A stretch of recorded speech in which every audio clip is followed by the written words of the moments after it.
नमस्कार, मैं अशोक कुमार पांडे और स्वागत है आपका टीसीएच पर। अगर भारत के अंदर कोई मुसलमानों के हित की बात कर दे, कोई ये कहे कि मुसलमानों पर अत्याचार नहीं होना चाहिए, कोई ये कहे लिंचिंग गलत है, ये सारी बातें कोई करना शुरू कर दे, कोई ये कहे कि रामनवमी मनाने के लिए मस्जिद के सामने जाकर गाना गाना जरूरी नहीं है, कोई आरएसएस पर सवाल उठा दे, कोई बजरंग दल पर सवाल उठा दे, तो उसको क्या कहा जाता है? उसको कहा जाता है कि तुम एंटी नेशनल हो, पाकिस्तान चले जाओ, पाकिस्तान परस्त हो, फला ढिमका ये वो। राहुल गांधी कोई बयान दे दे तो उसको पाकिस्तान से जोड़ दिया जाता है। नोएडा में मजदूर आंदोलन करें तो उसको भी पाकिस्तान से जोड़ दिया जाता है। शायद कल को अगर देश के अंदर खाद ना मिले, फर्टिलाइजर ना मिले, तो कहा जाए पाकिस्तान की वजह से नहीं मिल रहा। कोई बात हो, पाकिस्तान का नाम लिए बिना भारतीय जनता पार्टी काम नहीं कर पाती है। ऐसे में मान लीजिए कि मैं या कोई और ये कहे, और मैं तो कहता ही हूं इस बात को, कि पड़ोसी मुल्क है, आप दुनिया में सब कुछ बदल सकते हैं, अपना पड़ोस नहीं बदल सकते। अच्छा, घर वर हो तो चलो बदल लो, यहां से बेच के वहां खरीद लो, मुल्क तो यही रहेगा, यही हिंदुस्तान रहेगा, यही पाकिस्तान रहेगा, तो यहां तो पड़ोसी हम बदल ही नहीं सकते। तो अगर मेरे जैसा आदमी कहे कि रिश्ते अच्छे रहें तो अच्छा है, तो मुझे तो तुरंत भक्तगण कह देंगे पाकिस्तानी है, पाकिस्तान भेज दो, मुल्ला है, फला है, ढिमका है, मां बहन कुछ नहीं छोड़ेंगे, सारे तमाशे कर देंगे। लेकिन भारतीय जनता पार्टी के पितृ संगठन, फादर ऑर्गेनाइजेशन जो है, जहां से भारतीय जनता पार्टी चलती है, उसका नाम है राष्ट्रीय स्वयंसेवक संघ या आरएसएस।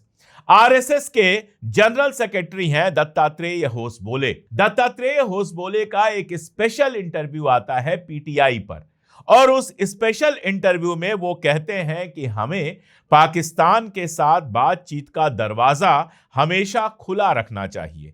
उन्होंने कहा कि राष्ट्र की रक्षा और सुरक्षा जरूरी है, लेकिन हमें बातचीत के दरवाजे बंद नहीं करना चाहिए। और भी बहुत सारी बातें, कहीं कहीं भारत और पाकिस्तान के बीच में जो फाइनेंशियल तिजारती रिश्ता जो है, व्यापार का रिश्ता है, वो भी बना रहना चाहिए। और इस तरह की तमाम सारी बातें उन्होंने की। अब मजेदार बात यह है कि जब दत्तात्रेय होसबोले कह रहे हैं कि पाकिस्तान के साथ अच्छा दोस्ताना रिश्ता रखना चाहिए, तो गोदी मीडिया तालियां बजा रहा है, खामोश बैठा हुआ है। दत्तात्रेय होसबोले याद दिला रहे हैं कि अटल बिहारी वाजपेयी ने बाकायदा ट्रेन चलाई थी, भारत और पाकिस्तान के बीच में बस यात्रा शुरू की थी। ये सारी बातें कर रहे हैं। हालांकि वो ये नहीं बता रहे हैं कि इस बस यात्रा में जो विस्फोट हुआ था, उस विस्फोट के शक की सुई जो गई थी, वो आरएसएस से जुड़े हुए लोगों तक गई थी। वो ये भी नहीं बता रहे हैं कि इसके बाद भारत के ऊपर कारगिल का हमला हुआ था,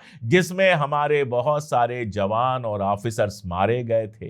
वो ये भी नहीं बता रहे हैं कि ऑपरेशन सिंदूर अभी हुआ था, ये सब वो नहीं बता रहे हैं। लेकिन फिर भी उनकी बात में कोई दिक्कत नहीं है, ये तो मेरा भी मानना है।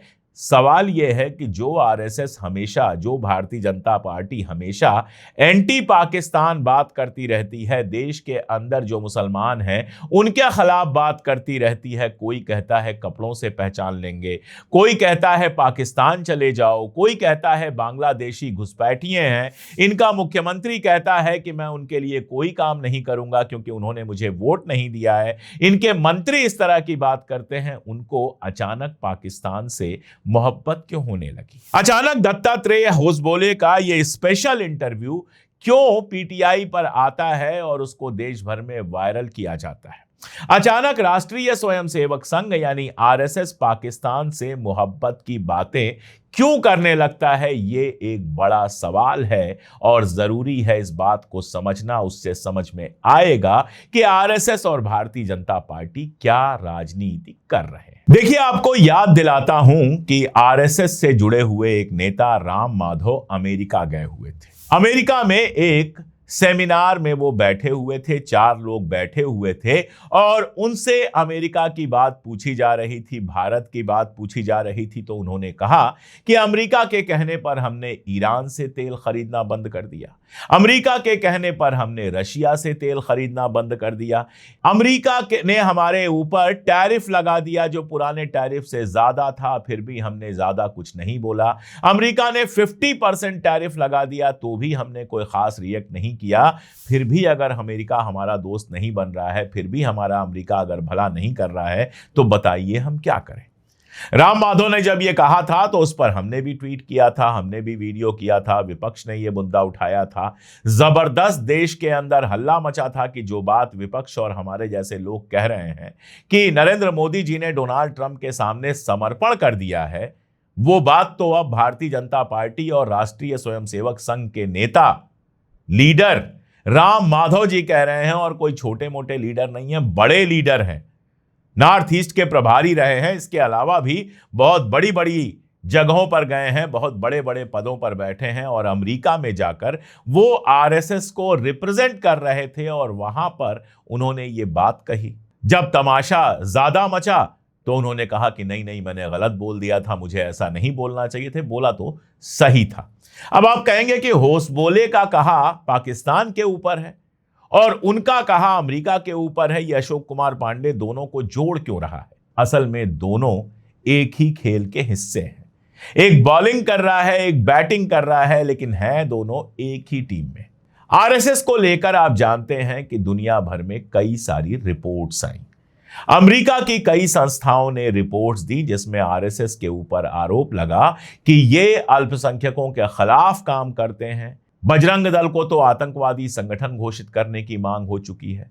तो देश के अंदर जो ये राष्ट्रवाद के नाम पर, दक्षिण पंथ के नाम पर तमाशा चल रहा है, जिसमें उड़ीसा में आप देखते हैं क्रिश्चियंस के ऊपर और बाकी मुल्क में मुसलमानों के साथ लगातार भेदभाव और इस तरह की हिंसा और इस तरह की चीजें हो रही हैं। इसके चलते आरएसएस की दुनिया भर में बदनामी हुई है और इस समय आरएसएस इस कोशिश में है कि दुनिया भर में अपनी जो इमेज है उसको सुधारा जाए, उसको बेहतर किया जाए।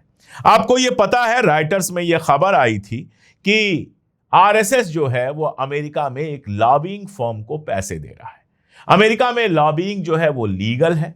लॉबिंग का मतलब होता है कि ये फर्में आपसे पैसा लेती हैं, फिर इनसे जुड़े हुए जो सीनेटर होते हैं, जो कांग्रेसमैन होते हैं, यानी वहां की जो संसद है उसके जो मेंबर्स होते हैं, वो काम करते हैं आपकी छवि सुधारने के लिए, आपके पक्ष में सीनेट में बात रखते हैं, अखबारों में आर्टिकल लिखे जाते हैं और अमेरिका के अंदर आपकी इमेज सुधारी जाती है। चाहे इंडिया हो, चाहे पाकिस्तान हो या दुनिया भर के जो मुल्क हो, वो इस तरह के लॉबिस्ट जो होते हैं उनको हायर करते हैं, उनको पैसा देते हैं और ये लॉबिस्ट उनके लिए काम करते हैं। अब सवाल ये उठता है कि आरएसएस जो अपने आप को एक कल्चरल ऑर्गेनाइजेशन कहता है, सांस्कृतिक संगठन कहता है, उसको इस तरह के लॉबिंग की क्या जरूरत है? उसको आखिर अमेरिका में अपनी इमेज सुधारना क्यों जरूरी है?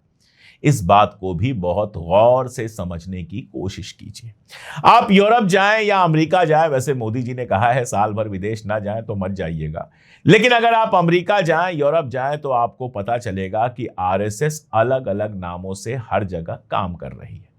कहीं हिंदू स्वयंसेवक संगठन नाम है, कहीं कोई और नाम है और इस तरह से वो अलग अलग जगहों पर काम कर रही है। अमेरिका में भी इनका बड़ा ऑर्गेनाइजेशन है।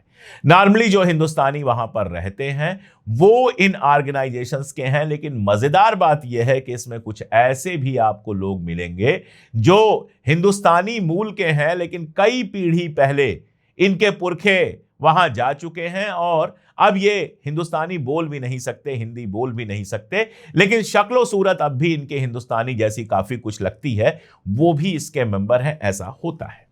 अब जब ये वहां पे काम कर रहे हैं तो लगातार वहां की जो ऑर्गेनाइजेशंस हैं इनके ऊपर सवाल उठा रही हैं कि ये एंटी मुस्लिम है, इस्लामोफोबिक है, एंटी क्रिश्चियन है, ये अल्पसंख्यकों के खिलाफ काम करते हैं। तो जाहिर है वहां पर काम करने में इनको परेशानी आ रही है और वहां पर काम करने में परेशानी आ रही है, ये बड़ा मामला नहीं है। हमारे एक दोस्त ने कहा कि जब भी किसी देशी काम करने वाले से दोस्ती होती है तो उसकी नजर डॉलर और पाउंड पे होती है।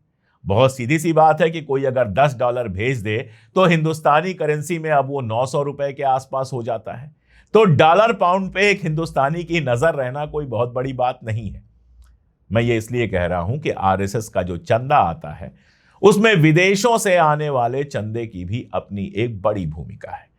वो जो चंदा आता है वो पाउंड में, डॉलर में और यूरो में आता है, तो जाहिर है हिंदुस्तान आकर उसकी वैल्यू काफी बढ़ जाती है। अब अगर विदेशों में जो ये आरएसएस अलग अलग नामों से काम कर रहा है, वहां के संगठन अगर इसके ऊपर सवाल उठाएं और सरकार कल को इसको बैन कर दे, अगर वहां ये धारणा बन जाए, वहां लोग ये मानने लगे कि आरएसएस बेसिकली एक सेमी मिलिट्री ऑर्गेनाइजेशन है जो हथियार भी रखता है और जो अल्पसंख्यक समुदाय हैं, माइनॉरिटी हैं, उनके खिलाफ काम करता है, तो अमेरिकी और यूरोपीय कानूनों के हिसाब से इसके ऊपर बैन लग सकता है, जिससे चंदा मिलना बहुत मुश्किल हो जाएगा, एनआरआईज के बीच में काम करना बहुत मुश्किल हो जाएगा। और यही वजह है कि वहां पर इमेज सुधारने के लिए लगातार कोशिश चल रही है। लगातार आरएसएस के नेता वहां के सेमिनार्स में जा रहे हैं, वहां के दौरे कर रहे हैं और वहां पर भाषण दे रहे हैं इमेज बिल्डिंग के लिए। तो ये जो आरएसएस के महासचिव हैं दत्तात्रेय होसबोले, वो अमेरिका, जर्मनी और ब्रिटेन में पहले ही भाषण देकर आ चुके हैं और भी मुल्कों में जाने वाले हैं, यूरोप के और मुल्कों में जाने वाले हैं आरएसएस को लेकर भाषण देने। और वहां पर आरएसएस के ऊपर जो आरोप लगाए जा रहे हैं उसका जवाब दे रहे हैं, कह रहे हैं कि आरएसएस हिंदू सुप्रीमेसी को बढ़ाने वाला, पैरामिलिट्री रखने वाला या अल्पसंख्यकों यानी माइनॉरिटीज को सेकंड ग्रेड सिटीजन बनाने वाला संगठन नहीं है। आरएसएस समाज को और देश को पीछे खींचने वाला संगठन नहीं है, ये कह रहे हैं दत्तात्रेय होसबोले। तो विदेश में जाकर बताएंगे कि आरएसएस जो है वो तो मुसलमानों, ईसाइयों के खिलाफ नहीं है, वो तो साइंटिफिक टेम्परामेंट के खिलाफ नहीं है, वो तो हथियारों के इस्तेमाल के खिलाफ है और वो तो अहिंसक है। और देश के अंदर युवाओं को भड़काएंगे कि जाओ रामनवमी के दिन मस्जिद के सामने झंडा फहराओ और नारे लगाओ। ये खेल चल रहा है खेल बड़ा मुश्किल, क्योंकि सोशल मीडिया का जमाना है, यहां पर बोली गई सारी बातें सारी दुनिया में पहुंचती हैं। इसीलिए होसबोले साहब पाकिस्तान से मोहब्बत दिखा रहे हैं ताकि बाहर जाकर कह सके कि अगर हमको मुसलमानों से दिक्कत होती तो हम पाकिस्तान के बारे में भला बुरा कहते, देखिए हम तो पाकिस्तान से दोस्ती की बात कर रहे हैं, हम तो डेमोक्रेसी की बात कर रहे हैं, हम तो मोहब्बत की बात कर रहे हैं और इस तरह की सारी बातें कर रहे हैं। असल में रावण का नाम आपने सुना ही होगा, अगर रामचरितमानस पढ़ी होगी या नहीं भी पढ़ी होगी, रामायण सीरियल देखा होगा या नहीं भी देखा होगा, तो हिंदुस्तान में रहने वाला हर आदमी, चाहे हिंदू हो या मुसलमान, वो राम रावण की कहानी तो जानता ही है। भगवान राम के बारे में कहा गया उनका तो एक ही सर था, उनके 10 सर नहीं दिखाए गए। इसका मतलब वो एक ही बात सोचते थे, एक ही बात करते थे और एक ही बात कहते थे, जो कहते थे वही करते थे।